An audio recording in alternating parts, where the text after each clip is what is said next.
다시 만나고 싶은 게스트가 누구인가요? 물어봤는데 단연 1위로 뽑히신 우리 김건우 산부인과의 김건우 원장님을 다시 모셨습니다. 유산이라는 건 뭔지 일단 정의를 좀 해주실 수 있을까요? 나이가 사실 좀 중요하겠죠. 위치 가지고 왼쪽에 있으면 뭐 아들이고 아들! 왼쪽에 있으면 딸이고. 유산 경험이 있으신 분들은 임신 초기에 정말 병원에 자주 오시잖아요. 네. 뭐 이틀에 한 번 올 때도 있고 네. 제 환자분 중에는 심지어 자동차가 지나가다가 손을 치였는데 아기가 괜찮은지 봐달라고 오신 적도 있었어요. 맞아요. 많이 물어보시는 게 임신 초기에 초음파 많이 보면 안 좋다던데 그게 문제가 될까요? 초음파가 1957년인가부터 쓰여지지 않았나요? 아 진짜요? 네. 진짜 오래됐어요. 우리나라 1987년도로 돼 있더라고요. 그러니까 진짜? 그렇게 오랫동안 아직 초음파 관련해서 유산이나 기형이나 뭐 문제가 됐다는 거 한 케이스도 없고요. 열 발생시키는 맞아. 거 네, 문제인 네. 거 있잖아요. 근데 우리가 그 서머리 인덱스를 보고 초음파 네, 보잖아요. 네, 네. 그래서 우리 아주 애기한테 도플러 오래 안 쓰려고 그러고. 맞아요. 그래서 그건 별 걱정이 안 되고요. 유산 한 두세 번 하면 하루에 3번 보는 사람도 있어요. 아이고. 뭐 입원시켜 놓는 경우 있거든요. 그래서 요즘에 하이베베 이런 맞아. 거. 근데 아, 하이베베는 조금 걱정스러워요. 그게 그쵸. 제대로 찾는. 제대로 찾는지도 그렇지만 네, 서만 서만 인덱스 같은 게 나와 있지 않잖아요. 맞아. 아까 얘기했지만 조기 진단이 필요한 건 조기 치료가 있을 때 하는 건데 20주 전에 애기 문제 있는 걸 빨리 안다고 해서 해결되는 게 할 없어. 게 없거든요. 이게 심장이 요만한데 이거를 어떻게 그렇게 잘 찾는지 맞아. 근데 모르겠는데 찾더라고요. 저는 그 생각도 해요. 그 다 애기 되면 심장이 아닌 게 자기 아닐까. 무슨 맞아요. 말 그래서 막 얼굴 허해져서 와요 진짜 안 안 된다고. 된다고? 웬만하면 그거 사지 말라. 아. 이게 다 맞아요. 이펙트가 좋잖아요. 두근두근 뛰는 거를 그걸 기대하고 왔던 분들을 마음을 약간 실망시키는 것 같아서. 진짜 잠깐. 알랄라 그 기준 있잖아요. 네. 애주로 애주 뭐 어쩌고저쩌고. 그리고 좀 크고 난 뒤에 신나게 들으시면 되니까. 임신 초기 유산에서는 대부분 염색체 이상이라고 얘기하셨는데 제일 먼저 생각할 게 염색체? 그럼 나랑 남편 검사를 해야 되나? 이 생각을 많이 하실 것 같은데 그 검사는 필수적일까요? 일단 애기 염색체를 먼저 봐야겠죠. 애기 음. 염색체 이상이 있나부터 확인을 하는데 그건 사실 필수 아니에요. 저는 2번 정도 유산한 사람한테 일단 옵션을 드려요. 물론 자연 배출하고 이러면 못하고 수술을 한다는 사람한테 그런 옵션을 주는데 이 검사를 하면 애기가 유산된 거의 원인을 확인할 수 있기 때문에 죄책감 없을 거고 예를 들어 애기 트라이조미 16 뭐 이런 애는 살 수 그렇죠. 없는 정말 심각한 아니면 다운인 거를 알았으면 사실은 별로 아쉬워하지 않으시거든요. 이게 모르면 막 자기 아, 탓 같고 네. 막 맞아요. 죄책감 느끼고 또 그렇게 괴로워하는데 그래서 그런 목적으로는 하면 되죠. 그리고 거기서 만약에 그냥 단순히 트라이조미라고 나오면 사실 부모 염색체는 정상일 경우가 훨씬 많아요. 그 아기를 봤는데 언밸런스 트랜스로케이션 이런 거 나오면 그때는 이제 엄마 아빠 검사를 해야 되겠죠. 그렇죠? 그리고 우리 2번 유산하고 하는 그런 그 반복 유산 검사에 부모 염색체 검사가 기본 들어있는 센터가 많아요. 한 5%안 나오는 것 같아요. 실제로 나오긴 하거든요. 균형 전자가 제일 많으니까. 이후에 어쩔 수 없는 뭐 유산 사산 저산을 했다. 우리 식사기 이후에 나쁜 결과가 생긴 거잖아. 네. 그 얘기를 하고 네, 싶은 네, 거야. 맞습니다. 그럴 때 제일 우리가 예방 가능한 게 자궁 경관 무력증이니까. 자궁 경관 무력증이란 건 이제 자궁 경부라는 게 풍선 바람 못 빠지게 이렇게 딱 묶어놓는 그 위치인데 이게 되게 약한 사람들이 있잖아요. 그래서 네. 이게 그냥 이거 힘을 못 받고 그냥 애가 쑥 나오는 거다, 그렇죠? 그냥 통증도 없이 그냥 애가 양막이 빠지거나 뭐 양수가 터지거나 애가 그냥 쑥 나오는 그런 경우가 있기 때문에 그런 경우는 이제 다음 임신하면 묶어주면 우리 보통 봉축술이라고 해요. 네. 전경부 네. 봉축술. 맥수술. 맥수술. 그렇지. 네. 엄마들이 네. 맥수술. 맥수술 맞아. 맥수술. 봉축술은 모르는 것 같아 엄마들은. 네. 맥수술을 하면 되는 건데 근데 사실 맥수술도 너무 적응증 맞아요. 없이 하는 경우가 너무 많아가지고 책에 그 묶어야 되는 게 사실은 이전에 조산을 했고 자궁 경부가 25mm 안 되든가 뭐 그러면 그 정도 안 될 때 묶는 거고 그렇죠?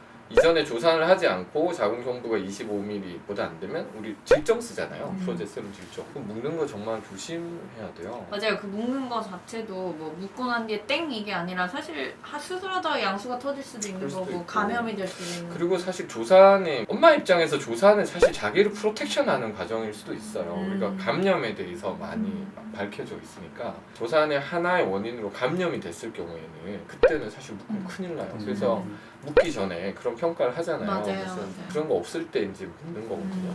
근데 그냥 막 이렇게 막 묶어도 되는 거 사실 좀 저는 걱정스럽더라고요. 안 묶었어도 괜찮은 사람들이 나는 묶어서 묶어서 괜찮았다라고 잘 돼. 생각하는 것도 맞아. 많- 그런 분이 많으니까. 진짜 많을 것 같아요. 네. 근데 인디케이션을 잘 따지면 이것도 진짜 좋은 수술이긴 한데 그쵸? 14주 넘어서 잘못되는 것 중에 또 항인지질 증후군 뭐 이런 거 있으니까 그런 부분도 피검사가 좀 해봐야겠죠. 항인지질 증후군 얘기가 나와서 질문 드리고 싶은 게 예를 들어 뭐 2번 이상 반복 유산을 해서 피 검사나 뭐 이런 걸 했는데 항인지질 증후군 이렇게 진단을 받았다. 이 항인지질 증후군이라는 건 뭔지. 진짜 어려워요. 근데 희귀 질환인 거 아시죠? 아 정말요? 희귀질환으로 그거 등록이 돼요? 어떤- 장난에 네, 일반은 맞아요. 3번, 네네. 그다음 10주 이상은 한 번 해도 되고 뭐 프레클램제가 있어도 되고 아니면 스럼보시스 같은 혈관에 그런 거 그 클리니카라는 거 기준 룹스 안티코글런트, 안티카디오리펜 안티바디 IgM, 베타2 글라이코프로틴 요거가 12주 간격으로 했을 때 다 하이 타이터가 나오면 이제 진단이 그러면 희귀 질환 등록이 돼요. 항인지질 증후군이 그래도 비교적 반복 유산에 많이 알려져 있는 원인이고 우리 보통 류마톨로지에서 보는 맞아요. 병들은 다 거기는 약간 저희가 참 힘든 병인 것 같아요. 근데 유산이라는 측면에서 바라보면 그래도 반응이 되게 좋은 것 같아요. 거기 프로토콜이 딱 있고 그쵸? 우리 임신 확인한 순간부터 크녹산 그다음에 아스피린을 36주까지 쭉 쓰면 되게 예후가 좋은 것 같아요. 물론 이게 치료할 수 있는 병은 아닌 것 같고 아기 낳고 나서도 또 치료 안티코agulation 세라피 해야 되거든요. 그리고 평생 그 혈전에 대한 치료를 해야 되니까 거기 이제 대학병원급에 이제 등록해가지고 계속 정기적으로 팔로우를 받긴 해야겠지만 아기 건강 잘 나을 수 있어요, 진짜. 임신성 고혈압 얘기하면서도 그 아스피린 아스피린. 얘기를 했었는데 그 선생님 아까 말씀하신 크녹산 그 로우 몰레큘라 웨이트 헤파린. 헤파린도 써도 안전한 건지. 그럼요, 많이 쓰잖아요. 그 원래 쓰라고 돼 있고 벌써 그것도 한 10년 넘었을걸요? 그런 가이드라인 나온 게. 네. 한 10년 동안 인간 애기한테 썼으면 안전성이 확립된 거 아닐까요? 항인지질 증후군 있다고 그러면 100% 유산되는 게 아니잖아요. 맞아요. 그러니까 이 이거 사람이 원인이라고 그러면 임신을 해서 얘기하기는 애를 잘 어려워요. 낳으면 모르겠네요 평생 모르고 살 모르고 살 수도 있죠. 그다가 이제 뭐 덜컥 혈전이 생겨서 진단받을 수도 있고. 그래서 우리가 사실 Y라는 질문은 별 필요가 없는 것 같아요. 이 연구자들한테 정말 중요한 퀘스천. 이걸 연구해서 논문 쓰고 노벨상 받을 사람. 이 사람들은 Y가 제일 중요해요. 애들 책도 Y가 있잖아요. 맞아요. 애들 창의력 개발을 위해서 Y가 정말 좋은데 맞아. 우리가 실제 임상에서는 What과 How가 중요한 것 같아요. 이게 뭔가 그건 설명을 할 필요가 있고 어떻게 할 건가 이거를 맞아요. 설명하면 될 것 같아요. 그렇죠? 선생님을 모시면 철학 강의 유산을 했던 분이나 아니면 뭐 유산의 위험성 때문에 걱정하시는 분들이 특별히 뭐 예방할 수 있는 방법이 따로 있을까요? 그래서 저는 이제 유산하고 오면 얼마나 많이 우셨어요? 뭐 이런 걸 질문을 해요. 지금 지난 일주일 동안 몇 번 우셨어요? 이런 거 물어보고 그게 아직도 해결이 안 됐고 예를 들어 소변이 두 줄이 봤을 때 아싸 할 수 있을까요? 그게 없으면 안 되면 마음의 준비가 안 된 거거든요. 그리고 이제 유산을 예방하겠다고 엄마들이 하는 노력들은 제가 느낄 때는 옆에 애가 지금 전교 1등 했는데 제가 모나미 샤프를 쓰고 있어. 그럼 나도 이 모나미 샤프를 깔별로 사. 그리고 제가 나이키 신발을 신네? 그럼 나도 나이키를 깔별로 사. 이런 수준인 것 같아요. 이게 실제로 도움이 되는 게 아니라 내 마음의 어떤 편안함을 위해서. 근데 그게 사실 도움이 되면 난 그것도 하라 그래요. 뭐 맞아요, 예를 들어 맞아요. 엽산 많이 먹는 것도 대표적인데 그냥 유산하신 분들은 알아서 엽산 엄청 많이 먹거든요. 거기 영양제를 정말 배부르게 드시는 분이 있어요. 근데 그게 특별 해가 없다고 생각하면 그렇게 드시라고 하거든요. 무슨 비법 이런 건 없어요. 유산을 정복할 수 있는 게 아니기 때문에. 그래도 아까 우리 위험인자라고 한 것 중에 나이는 뭐 되돌릴 수 없다 그렇죠? 그건 네네네. 어떻게 할 수 없고 체중은 위험인자니까 정상 체중 유지하고 커피 하루에 한 2잔 정도 물론 뭐 이런 거 2잔이 아니고 보통 사이즈 2잔 정도 먹고 술 담배 안 하고 자기 상처를 보듬어야겠죠. 내가 이 유산을 하면서 받았다는데 심리적인 트라우마 이런 거를 좀 관심을 가져야 돼요. 그렇죠? 그리고 이거 남편분도 되게 트라우마 받는 사람도 있거든요. 맞아요. 어떤 분들은 이게 부부 관계가 안 되는 사람도 있어요. 유산을 겪고 나서 그거는 좀 적극적으로 대처를 해야 될 것 같아요. 대구에는 그 무슨 난임 우울증 센터 이런 게 생겼어요. 근데 이거 너무 중요한 것 같아요. 제가 봤을 지금 때. 여기도 국립중앙의료원 네, 그런 거가 있을걸요? 네네네, 대구가 있어요. 있어요. 그런 거 무료니까 예약 저희 병원에 이제 브로셔가 있거든요. 병계표 주고 가서 엉엉 울고만 와도 좋을 것 맞아요. 같아요. 맞아요. 그래서 다음번에 이제 소변 두 줄이 보면 그래도 아싸 이렇게 치원관하고 막 힘들게 임신한 사람보다는 그래도 자연 임신이 잘 되면 좋은 거잖아요. 그래서 그렇게 되는 게 제일 중요한 준비일 것 같은데요. 임신 초기는 위험하니까 조심해란 말을 되게 많이 하잖아요. 그러니까 초기에 엄마 표현으로는 눕눕한다고 하더라고요. 누워만 있다고. 그런 질문을 던져. 그러면 여기 서울대병원이나 하버드대병원에 유산 2번 한 사람 임신하면 다 입원시킬까요? 이렇게 물어봐요. 그게 만약에 도움이 되면 우리는 너무 나쁜 의사들이다. 그럼 입원시켜야지. 왜 집에 보내놓고 맞아. 조심하라고 해. 집에 가면 못 눕는데. 그러니까요. 집에서 어떻게 누울 수가 있어요. 그렇죠?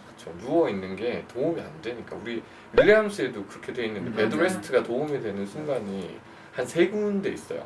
윌리엄스 전체 책에 베드레스트를 검색을 해보면 3군데에서 도움이 된다고 돼 있는데 뇌졸중 있을 때, 뇌출혈 있을 때, 그다음 심장 올리면 안 되니까. 심장 문제 있을 때, 그다음에 임신 중독증 있을 때, 그 3가지 경우 빼고는 다 나빠요. 우리가 3일 누워 있으면 혈전이 16배 생긴다고. 예? 16배요? 16배.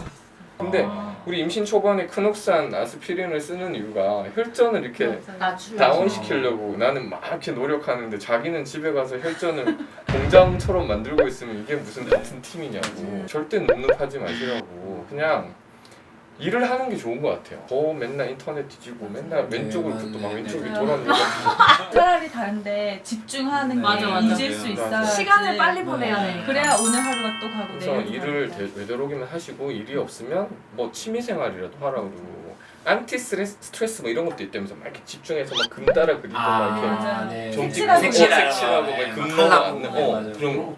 그러니까 뭔가 하여튼 다른데 좀 이렇게 신경을 쓰는 게 맞고 눕는 진짜 최악인 것 같아요. 그래서 저는 웬만하면 시엄마나 친정엄마한테 임신했던 얘기 하지 말라고 해요.